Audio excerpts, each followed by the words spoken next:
up, Tel Aviv? You guys having fun? It's pretty good. All right. So my name is Dave Weston, but you can call me D-Wizzle. That's what I actually prefer. It's a long story. I actually work in the Windows security group, which means everything you like about Windows security is due to me, and everything you hate is someone else's fault. So just remember that. So I'm going to talk to you today about how we're redefining security boundaries. I'm waiting. I'm going to see some smirks about that word, with hardware in Windows. How we're leveraging hardware, and it's kind of funny. I planned this talk before the whole Spectre and Meltdown thing went public, so it's really fun that I came right after our friends from Austria, but how we're using hardware to redefine Windows security. So how many of you are familiar with this t-shirt? This is a brilliant t-shirt. I have one in my office. Blank is a security boundary, and I see all the researchers right away laughing. And what do we mean by a security boundary? Well, a security boundary is actually a really simple thing in principle. It is things that the operating system guarantees to the user, security properties that are guaranteed to the user without question. And the way that we back that, we put currency behind a boundary is we guarantee if you send an email to secure at Microsoft, which you should always do, we will fix it. Now, that becomes interesting because where do you have the list of the security boundaries for Windows? Raise your hand if you know all the security boundaries for Windows. So we got 500 of some of the top security people in the world, and no one raised their hand. And that's because the last time I can find Microsoft documenting what we guarantee to the user is in 2007 from Mark Russ. So that's pretty interesting. So that's obviously caused a lot of confusions because there's a lot of security features that have been developed since 2007. And so my buddy Alex gives a big list of features here. UACO is being the top that are not security. They're security features, but they're not security boundaries. And I see Benjamin laughing a lot about this.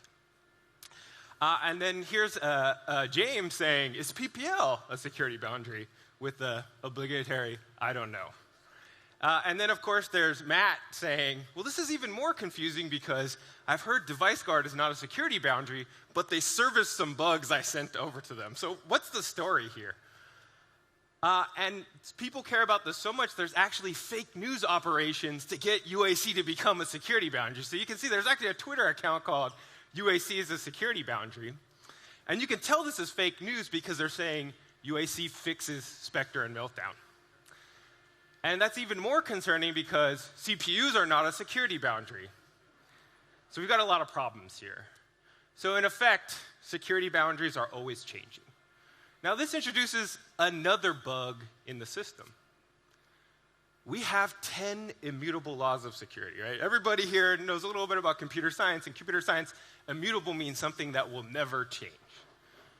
What's interesting is I see 4 to 5 things here, laws that are probably pretty different than when this list was originally published back in the early 2000s. So things like, if a bad guy can persuade you to run code on your machine, that machine is no longer safe. That doesn't really jive with things like code integrity, which I know Matt's going to talk to you about a little bit later today, or what you might experience on an iPhone or Android, where you can click away at an executable, and if it's not signed, it's not going to run. If it's not running in a sandbox, it's not going to run. So that law doesn't seem to make as much sense nowadays.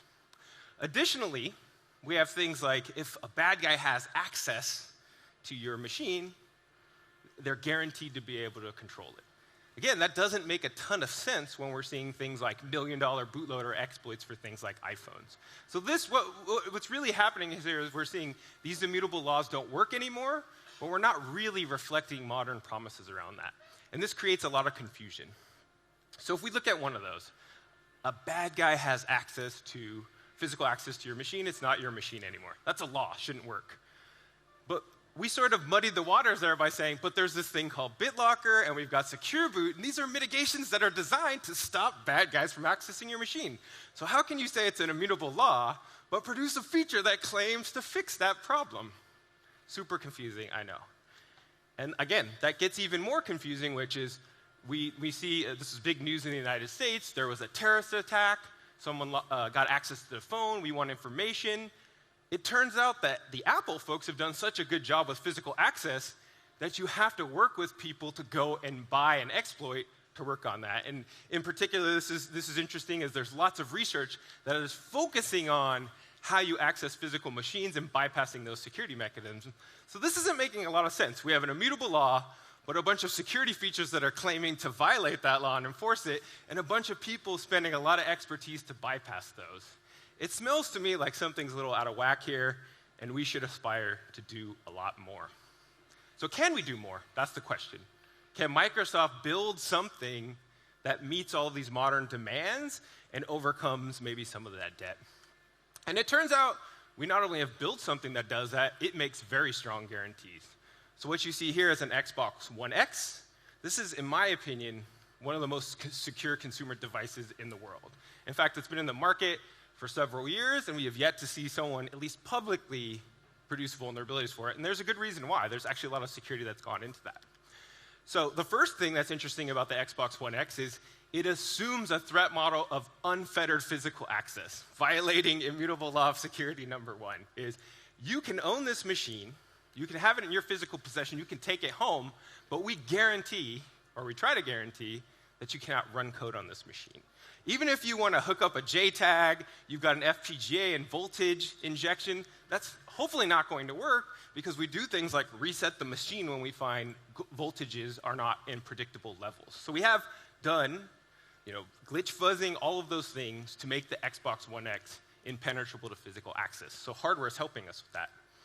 Number two, we have a custom SoC that's got a high-performance crypto processor.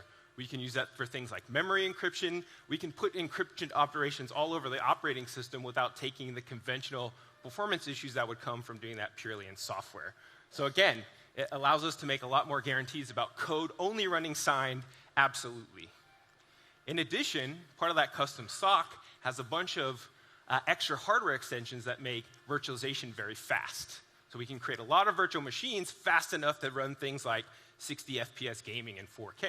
That's impressive. So we actually have numerous security domains that are fully isolated, guaranteed by a security boundary that cannot be violated through virtualization. Again, impressive security guarantees that are made by having custom hardware.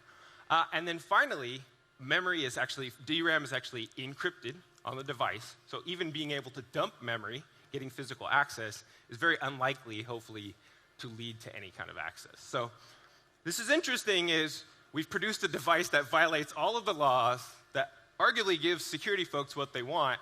How can we learn from that to produce a better Windows that it makes a more set of modern security promises? That's what we're going to dig into. So hardware, when it doesn't have bugs, gives us three things. The first is the ability to segment. So a very simple example of that is the TPM, the trusted computing module on the machine that hosts most of your crypto keys, provides measurements. And we do that, we put it on hardware because in principle, it should be harder to access those keys even when you have full control of the machine. The second property that's very useful from a security standpoint is we can get performance from hardware. So if we build a specialized CPU, for example, if we put control flow integrity on the CPU, we have to emit less assembly, we have to run less code, and therefore, potentially, if there's specific hardware extensions for a particular mitigation, we should be able to run that much faster than if we emitted it only in software. And so we get a performance guarantee, and that should allow us to introduce a lot more security into the system without hurting the user experience at all, and that's cool. And then finally, again, this is kind of a giggle, given the last few months of firmware attacks, code execution in Intel ME, processors having issues. But I would say in the general case, hardware is going to have a smaller attack surface, and particularly with hypervisors, the advantage we get is we can have a very small TCB, very small trusted computing base, which should mean less things can go wrong from a security perspective. So hardware gives us a bunch of cool properties. How can we actually use this to improve security? So that is the question, is where can we use that? And Windows is actually a very interesting bird in this sense in that we have a lot of devices. A lot of different things. So not only do we want to make security guarantees that are consistent to address some of the issues I showed at the top of the talk, but we also want that to be consistent across all sorts of devices, from IoT running in a refrigerator to a HoloLens 3D AR type of experience to a 10S device. And that's a challenge. And so what we've done over time is we looked at this from a practical standpoint, and we said, this security boundary thing isn't the best. how can we communicate exactly where we want to go from a security standpoint long term? And we came up with 6 simple security promises that we think addresses this. So hopefully there won't be too many more t-shirts. So the first security promise we aspire to make, sometime before we get there, is all code executes with integrity. That means we enforce code signing everywhere, and we enforce at runtime forward and rearward control flow integrity. The second promise, and this is going to be a tough one, is can we use things like secure biometrics and multi-factor authentication to make credential theft a thing of the past, especially with things like hardware segmentation and isolation? That is what we aspire to. In the third case, we want to say casual physical access, which means I lost my phone for 10 minutes, somebody was in my hotel room for 20 minutes. I don't know that in consumer hardware, for the long term, we'll be able to stop JTAGs or fault injection, but at least for casual physical access, which would make most of us feel better going through, traversing international airports, et cetera, we want to make sure that attackers with physical access can't steal data, can't inject code. An interesting property is we'd like to stop persistence overall. So again, pointing back to the Xbox, but also best-of-breed security devices prevent today, they have immutable system partitions where one of the security guarantees they make is even if you fully compromise this device at runtime, a reboot will flush everything, return back to a known good state, and therefore attackers can't persist. And it's pretty hard to be an APT if you can't persist on the device in which you aspire to monitor. The fifth security principle, or security promise we aspire to make, is apps run and system services run in least privilege. So a compromise of a particular service should only compromise what that service actually needed to have access to. And then the final, which is arguably the most important, is we'd like to be able to attest to the health and enforcement of all 5 of those properties. So this is obviously a tall order, but I wanted to share with this room in particular where we think we're going, to use kind of a overused term. This is the North Star for Windows security. So let's talk about how we're achieving that. How are we achieving all code executes with integrity? So we have a 4-pillared strategy for this. The first is we want to prevent arbitrary code from running. And we do that in 2 ways. The first way is something that you hear a lot about today, which is we use code integrity and enforcement to make sure that we know the provenance of all code and that code only executes if the user wants it to by policy. The second thing is we want to ensure that at runtime, you can't just generate new code. So obviously that's a challenge with things like jitters, but we've been able to solve that for particular use cases by moving jitters out of proc or deprivileging them. But in essence, we want to say that we can validate all code that's loaded, and you can't simply go around that by generating new code at runtime. And we have 2 technologies today in Code Integrity Guard and Arbitrary Code Guard that guarantee that on the Windows platform when applied. The second dimension, which is arguably just as important, is we want to ensure that you can't simply at runtime, if you can't generate new code, that you can't execute code out of order. So you can't use ROP or JOP or COOP or whatever the passé term is today for executing code out of order.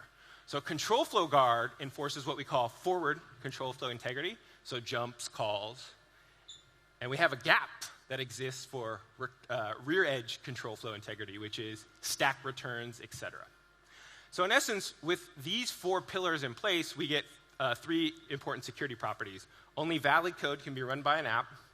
That code is immutable, can't be changed at runtime, and can't be generated, and that the code that does execute in those images executes in the way that we expected it. So that's pretty cool if we can enforce it. So the first thing that we've done and that we've introduced, and I'll tell you a little bit about that later, but we introduced with Windows 10 is what we call hypervisor enforced code integrity. So this guarantees that kernel images mapped in the Windows kernel have a policy applied to them. And so here's a very simple sort of visualization for that. When an attacker wants to load a driver into a system with HVCI enabled, that hypervisor first takes control. Before mapping those pages, actually checks against the Authenticode code signing policy of that particular image, determines if the user has set any of those policies, if it's Microsoft sign, and goes through numerous checks. And if those checks pass, only then will the hypervisor then tell the memory, provide page access to the memory manager to map that executable back into kernel, and that page access, or the page protections on that mapping will be execute and read only, so no write. And so that guarantees with those two properties that the code that executes in the kernel is signed by Microsoft and that it can't be tampered with, and that's guaranteed by the hypervisor. So we've got a small TCB there. The second attack, which I sort of skipped through there, is if you want to inject code into a kernel, so say you wanted to do an attack like Eternal Blue, you need to allocate at runtime on the kernel pool a place for your shellcode, right? Or you need to change some page protections. That can't happen when HVCI is enabled because, again, the hypervisor is the gatekeeper using the page addressing system that prevents any requested allocation from including the write execute permission. So the way that we do that today is we use two hardware technologies. The first is what we call SLAT, or second level address translation. And that essentially allows the hypervisor to gatekeep any requested access to a page for execute, read, write, and apply policies. So essentially what that means is the kernel is no longer the gatekeeper of its own memory. It has to ask the hypervisor for permission for anything it does. And that makes even a kernel-level attacker, an administrator, again, an immutable law of security, the administrator can no longer just map anything into memory that it wants. The hypervisor is in control there. The second technology that's very interesting is we actually need 2 additional bits to manage all of these accesses and these page requests. And we can do that in software, but you can imagine, and from the previous presentation, you can see that page accesses and address translations happen quite frequently. So having to manage those bits in software is pretty slow. So we worked with Intel and other hardware partners to add 2 bits, and we call this mode-based execution control, that allow us to set user and kernel mode policy for a virtualized guest, which in this case is the user space in kernel in VTL0. We manage that with this technology called MBAC, and it essentially means that we can run hypervisor-enforced code integrity with little to no performance impact. And that's huge for making it go mainstream. The second thing that we get from HVCI when it's enabled is kernel control flow integrity. So that's kind of a fancy terminology. Let me explain what that means. Kernel CFG essentially enforces an allow list of forward code, so jumps, calls, et cetera, at runtime. And it does that by first instrumenting code at compile time. So when a developer compiles, we actually create an allow list that's embedded in the binary that says, here's all the valid indirections that the developer needed to use, and we produce that list inside of the binary. When that binary is loaded by the kernel, it grabs that list of all the indirect valid control flows, and it makes sure through CFG checks at runtime through instrumentation that all of the indirect control flow events that occur are valid for that binary. So they were what the developer predicted at runtime. And that's particularly interesting in the case of kernel because the attackers that we're trying to stop actually are assumed in our threat model to have full control of the kernel. So in the kernel space, that's interesting to say, I'm going to restrict the attacker from kernel from reading or writing memory that runs at kernel, right? There's no sort of boundary there at all. And so what we do in the case of KCFG is we actually use the hypervisor to protect the CFG bitmap. It turns out that when we were originally looking at kernel control flow guard and its value, I put our red team folks on it. And what they came up with is if they had read-write primitive in the kernel, which is pretty conventional for most exploits, they could just target the kernel CFG bitmap at runtime. And since they were both running at kernel, they could change the bits to anything they want. That's not a really great defense. And so the great Dave Cutler saw that, and in like a weekend turned out a patch for protecting that bitmap with the HVCI hypervisor. And in the end, we are now able to strictly enforce control flow integrity in the Windows kernel. And that's super important for things like this code snippet you see up here, which is Eternal Blue, which is really the engine behind WannaCry and NotPetya. We know for a fact that the corruption, the function pointer corruption that happens, at least in the sample that we have, can be protected through KCFG, which is a huge win. And because we know this is so important to continue to stay ahead of attackers, we've actually enabled virtualization-based security by default in all Windows SKUs for the upcoming version of Windows. That means if you get a new PC and it has MBEC, which is currently Kaby Lake plus Intel systems, there's no performance hit, and we enable this by default. This is something that used to be in the enterprise-only space and was not on by default. So by broadly enabling this mitigation, obviously Windows 10 stayed ahead of Eternal Blue and the WannaCry attacks, but we're really betting on this technology to help us stay ahead of attackers for the next generation of attacks. Now, nothing comes for free, especially in security. I think most of you folks know that. So virtualization-based security is a great technology, but it's not without some downsides, especially from a security perspective. There's actually a really obvious, if you're an attacker, gap in what VBS provides today, and that is firmware is sort of the weakest link in that chain. So one of the things that VBS seeks to provide is making sure that we have this secure segmentation of secrets, code integrity policy, control flow, bitmaps, that even the administrator can't tamper with. But an administrative level attacker can do things to firmware and find vulnerabilities and exploit that. Firmware, particularly SMM, or supervised memory, is actually available to kernel attackers through various kind of programming interfaces that we call SMIs. And so here's an example, again, of where we learn what the issues are there and what can be done by an attacker through red teaming. So about 2 years ago, we did an evaluation of Device Guard on a latest Surface device at that time. And I sat down with our red team and gave them a blank slate. And of course, they landed on probably the best way to bypass Credential Guard or bypass HVCI is to target firmware. And most of us know, who have sort of kept up on research, firmware isn't the most understood technology out there. A lot of the folks who are developing firmware may not be as security conscious as others. They might be focused on other priorities. And so that makes it a good target for attackers. And so that's exactly, in this case, what our internal red team did, as well as 2 other different researchers who published their findings on using SMM to target VBS. And the great thing from an attacker perspective about SMM is if you can find vulnerabilities, you can actually execute anywhere in memory. So if you just corrupt image memory for SMM, you can inject an implant in there, you can run shellcode, and that shellcode is really running at ring -1, so it can tamper the hypervisor. It has physical memory access to almost the entire machine. So SMM is actually a big vector. The good news is that we've been making substantial investments on making writing secure SMM and other forms of secure firmware easier. So the first thing that we did, and this was introduced in the 2 releases ago in Windows, is something we call the security mitigations table for SMM. And it's actually a really cool and simple thing that firmware developers can do. They can establish and set the properties in this table at compile time. And then what the Windows hypervisor and kernel will do is enforce things like where SMM has access to write to at runtime. So I'll give you a very simple example. If you're familiar with probe for read in the kernel space, which basically says, if you pass me a pointer and I probe it, I'm going to make sure that the pages are available, that you're not going to have a page fault, and that it's either kernel mode or user mode memory, and I'm going to guarantee that back to you. So we actually provide the same thing for SMIs at runtime with this mitigation. We guarantee that SMIs that have pointers out to user as a host mode will be discoverable, and that should prevent exploitation of very common SMM-related vulnerabilities. In the future, we're actually doing a ton more here.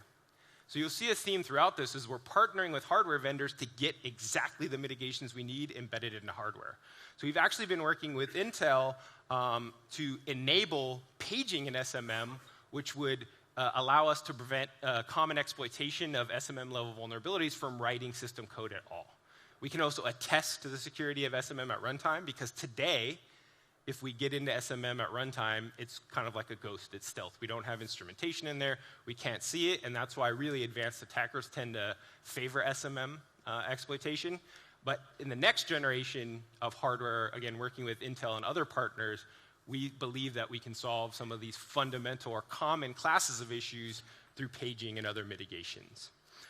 That is not the only place that we can actually help with the firmware problem. The second thing that's very easy to do that I encourage most people to go and look at, whether your PC has this, is we need capsule firmware updates. If we learned anything from the events of the last couple months related to hardware vulnerabilities, is we need a way to respond in the ecosystem very quickly and patch firmware, patch CPU microcode, et cetera.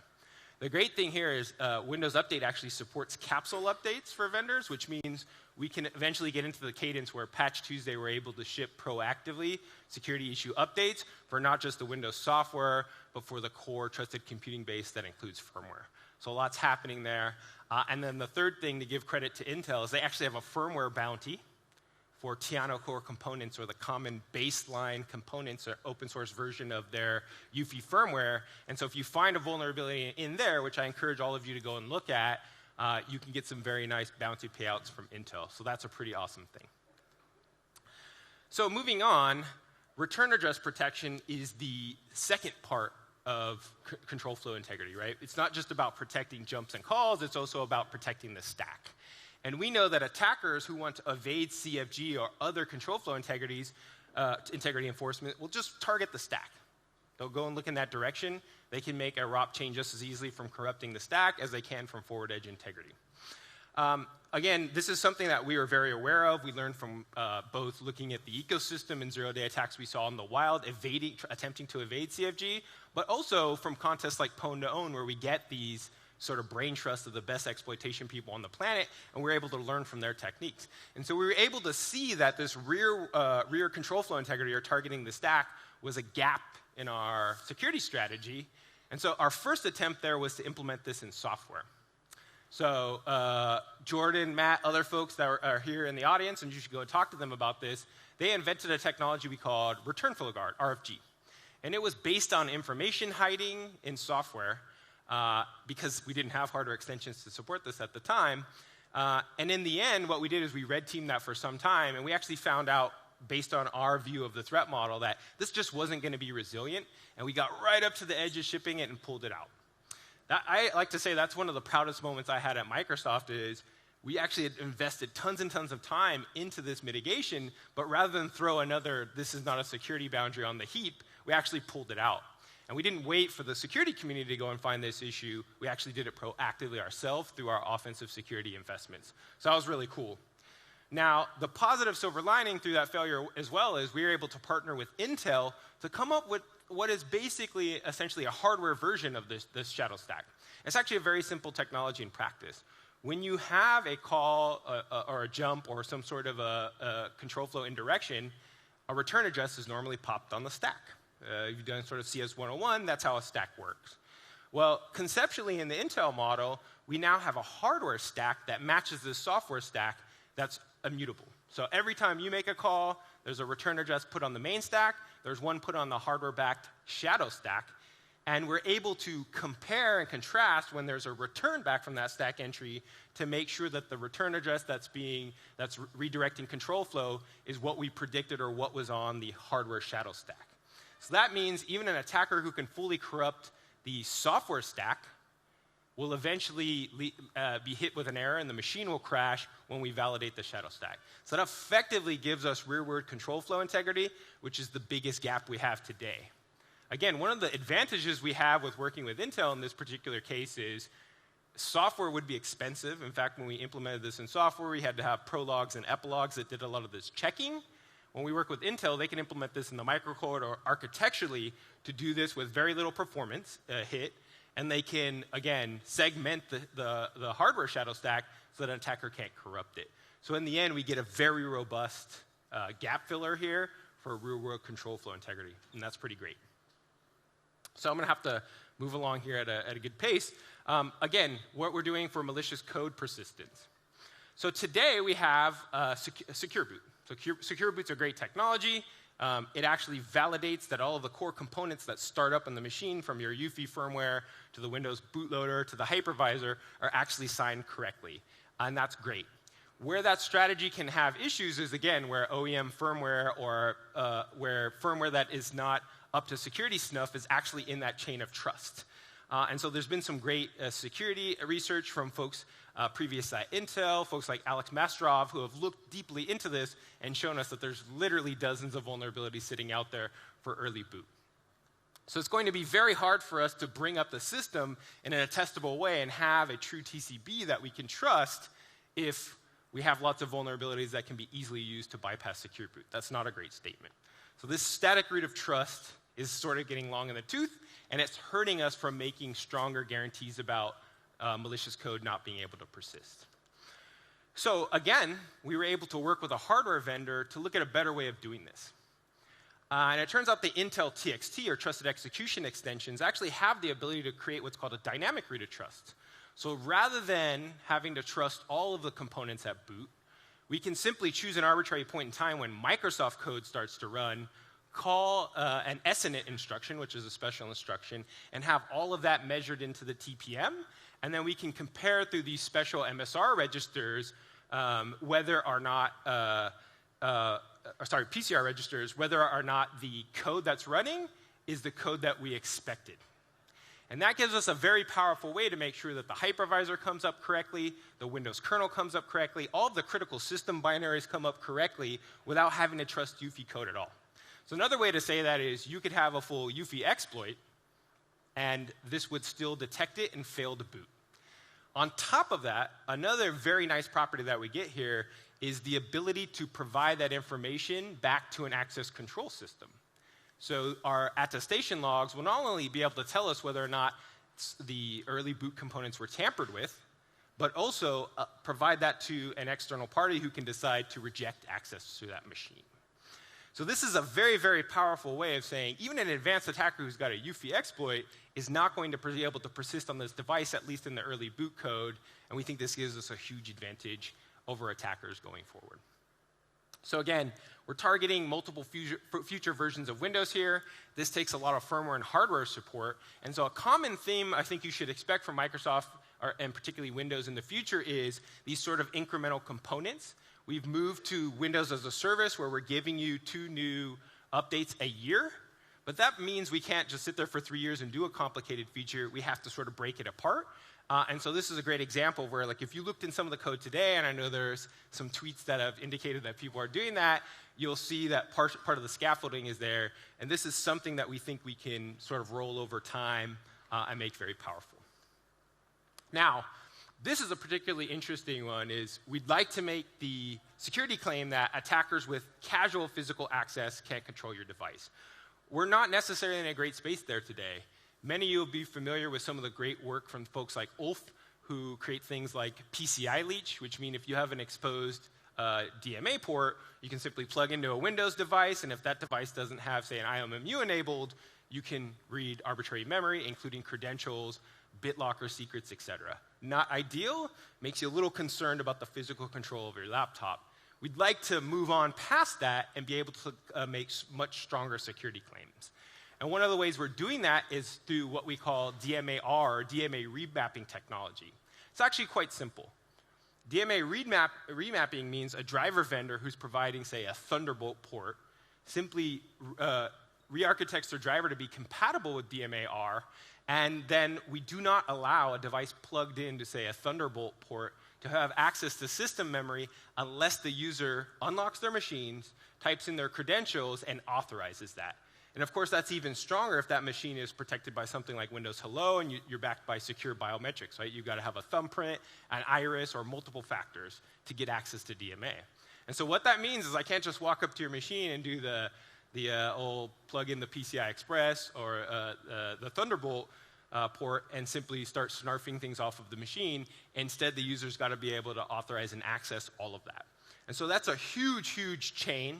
It will probably take multiple release cycles to get all the driver vendors up to snuff there. But with our 1803 release in March, you will see us marching towards this goal of saying casual physical access is no longer a death sentence for a Windows machine. And that is absolutely huge. And I also want to call out that we're starting with Thunderbolt there, which is arguably the most common. So with that, I want to go and talk about another security property, which is isolation. This is very, very critical for a modern operating system. If you look at Android or Chrome OS and iOS, all of the components on those operating systems, for better or worse, are actually isolated in sandboxes and also have their kernel access restricted. So in Windows, we aspire to do something similar. And we actually have 2 isolation technologies today. The first is software, and that's called App Container. So App Container is actually a great sandbox. products like Microsoft Edge run in there and have their resources constrained in the event of successful exploitation. And we've continually invested in that sandbox to reduce the attack surface. And we're now down about 90% from where we started when Microsoft Edge was launched. And so it's a great technology, but it has some limitations. In the Windows world, we've got 20 years of applications that need to continue to run. And so it makes it very difficult for us to use strategies of kernel isolation like authoring system call filtering, which is the common thing to do on other platforms, because applications still need to access a lot of those system calls, and exposing that to app developers is challenging. So when we looked at what other platforms were doing to get kernel isolation, we just decided that that wouldn't work for a Windows world. So instead, we decided with our superpower of owning an operating system, a compiler, and a hypervisor to sort of redefine what it means to isolate an application. Most importantly, what we were going for here is combining user space isolation with the ability to isolate the kernel. And our goal there was to prevent very common kernel-level exploitation attacks from leading to sandbox escapes. And it turns out we were hit with a flurry of riches for options. Windows doesn't ever have one technology. You have 5 to choose from. And to make it even more confusing, we name all of our container technologies with elements, which if you were watching, say, John's talk yesterday, we name our adversary tracking with elements as well. So you can combine, say, Argon containers with Argon the adversary. Anyway, that's a Microsoft joke. So I guess on your left-hand side are 2 container technologies that are software-based. So they use user-based session isolation or just plain old sort of hooking-based virtualization for apps. So that's cool for something like deploying a Docker container. It's not the best for virtualization, for kernel isolation. On the right-hand side, we have 2 different Hyper-V-based container technologies that provide really sound kernel isolation, but have various challenges of resource consumption. Remember, our goal here is to take every single thing on the operating system and make it isolated both from kernel and user space. So we want to look for a technology that's going to enable some great density there. So it turns out that Krypton was a technology we selected because it's got our kernel isolation, and it's very slim. And I'll tell you why it's slim from a resource perspective. The first thing that's really interesting about a Krypton container, and this is the technology that backs our application virtualization security technology called WDAG, or Windows Defender Application Guard. It has a technology called Direct Map, and this is really cool. It means when we spin up a Windows container, it doesn't need to have its own VHD. In fact, you can run a container that's 16 megabytes for the entire VHD. The way it does that is by sharing binaries with the parent operating system. So when we boot up a container, we don't just do load library on the existing binaries that are on the system. We simply ask the memory manager for that image, and if it's already loaded on the host, it's instantaneously physically mapped into the guest, which means essentially our VHD is 16 megabytes of registry entries because the rest of the binaries are shared with the host. That's a superpower and probably something only Microsoft can do, and keeps the disk image of a container very low and something within striking distance of running all applications in. The second thing we did that's really cool is we moved away from what's called physically mapped VMs, where if you need a 2 gigabyte VM, you're taking 2 gigabytes of physical memory. That is not going to be great if you're trying to run hundreds of these things. Instead, we made paged back memory. We enlightened Windows at the core to understand a container and simply hand out pages as that container needs. The reason that's really cool is we're basically making containers approximate a process, which is, hey, you just ask the NT kernel for some page memories or some other resources, and it works. And that makes containers really a first-class citizen in the modern versions of Windows. And similarly, we enlightened the integrated scheduler so we could do things like pause processes or threads that are running in the container from the host to save battery life. So in combination, these things really make containers a first-class security feature. I'm going to run through this really quickly, but one of the gaps, I would say, in running a container-based system like this is you don't get all the niceties of having some of the things that require kernel access, so things like access to hardware for GPU acceleration, et cetera. In the latest version of Windows, we actually created a technology that uses the IOMMU to safely extend GPU hardware access into the container while guaranteeing that even in the event of a GPU compromise, the IOMMU will prevent that GPU from tampering with or corrupting any of system memory. So that basically means that the GPU memory is ring-fenced, and when an inevitable GPU or shader-based kind of attack, some sort of bug in a GPU manifests itself, it'll actually be ring-fenced by the IOMMU and hopefully be fairly benign. So this is an example where we're changing kind of the physics of what it means to run virtualization in the system. And then the final thing, which I'm the most excited about, is the progress we're making on observing violations of any of the security properties I showed you previously. Tampering is a really big risk in Windows. We have lots of components that we want there to be all the time to make the security guarantees. A good example of that is we use protected processes to prevent tampering of things like Defender, Defender ATP, the firewall. All of the critical TCB base of Windows are contained in what are called PPL, or Protected Process Lite. The downside of PPL is it's only as effective as you can prevent kernel code, and as you might guess, administrators can simply load drivers to remove that C immutable security property number 7. So that's kind of a bummer. So in order to make these stronger guarantees around tampering, we have various technologies that have made a dent. One in particular is things like DHA, or device health attestation, that will tell you whether or not the operating system booted in the capacity we expected it. And then things like PatchGuard that use obfuscation, or in the case of HyperGuard, virtualization to create continuous attestation of various kernel memory and determine whether or not it's been tampered with. And if it's been tampered with, restart the box. So that's a cool technology, but it's not very extensible. It's not very easy to extend it to cover, say, a new security feature that we introduce that we want to prevent from tampering. And because Defender ATP has been so successful in the wild at stopping red teams and attackers, one of the first places we're seeing activity and targeting of integrity is on Defender. So this is actually Chris Thompson, who's over at X-Force, did an excellent paper on tampering with ATP, and he used 2 techniques. The first technique is he used kind of Benjamin's technique of loading a signed driver into kernel and removing PPL from eProcess, making it tamperable. An old trick, well known, but it works on PPL all the time. The second thing is even simpler, which is you can simply turn off network access or various forms of network access to ATP and make sure that if there isn't a detection on a machine, it simply doesn't get to the cloud where you can raise an alert and tell the system administrator what happened. So 2 very simple techniques that work because of immutable laws of security. So how can we change that? So what we really need, and our new goal, is to create a tamper-evident version of Windows. So it is probably a truism for the architecture we have today that an administrator is essentially overlord of the system and can do whatever they want. But using technologies like the hypervisor and secure enclaves, we can at least observe what this lord of the land is doing and report on it to people who might assign various versions of trust to that user. And so the goal is to make sure that if somebody does tamper with the system, it's at least observable. And to do that, we've created a new technology based on secure enclaves that we call SystemGuard runtime attestation. So what is an enclave? Well, there's actually an API in Windows that allows developers to load code either into a virtualization-backed secure enclave that's protected from even kernel-level attackers, or an Intel SGX-level enclave, which, again, we saw a great talk on that yesterday, to run code that's encrypted and protected in user mode.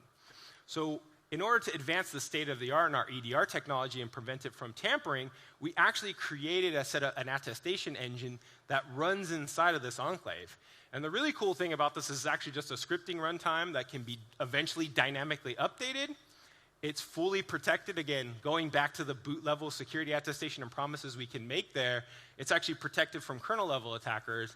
And we can use key exchange, secure key exchange at initialization, to encrypt and sign attestations back and forth from this enclave that the attacker can't tamper with.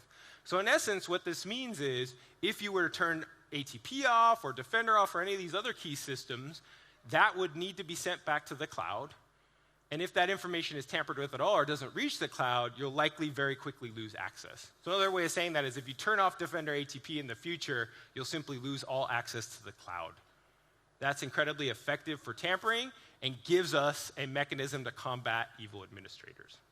So we're very excited about that. And you can actually see there are 3 different attestations in the new version of ATP just available here. Things using PPL tampering, techniques from James Forshaw and Kiwi to remove PPL, and as well as code injection into PPL enclaves. All of that is detectable and attestable from this System Guard runtime technology and can be reported to the cloud. So really quickly, I'm out of time here, but I wanted to wrap up by saying, Windows is doing a lot to integrate hardware security into the core of our security promises. In the new version of Windows, 18.03, we actually have a very simple dialog where you can go and see what are all the security features I have enabled for this device, and what is it doing for me as a user. That makes it much more transparent what security features you have on your device. And of course, 10S is our sort of revamped version of Windows where we can innovate for all of these technologies, get them on by default. We're not as encumbered with some of the legacy restrictions that make that security boundary discussion difficult. And because of that, most of the aspirational promises you'll see here will first manifest in 10S. And with that, I want to invite all the folks in this room who are interested in these technologies to join us. We have lots of jobs in both the Windows and Cloud and Enterprise group that you can read here. Another thing I wanted to do is have an exclusive announcement. This will actually be going public in the next day or so, but Microsoft has partnered with ZDI and Trend to actually stand up a security bounty this year on top of the regular pwn to own. We're inviting you to come and exploit a lot of the technologies you saw here today. Tell us about it and get paid large sums of money. What could be better than that? Thank you. Appreciate it. Sorry for running over.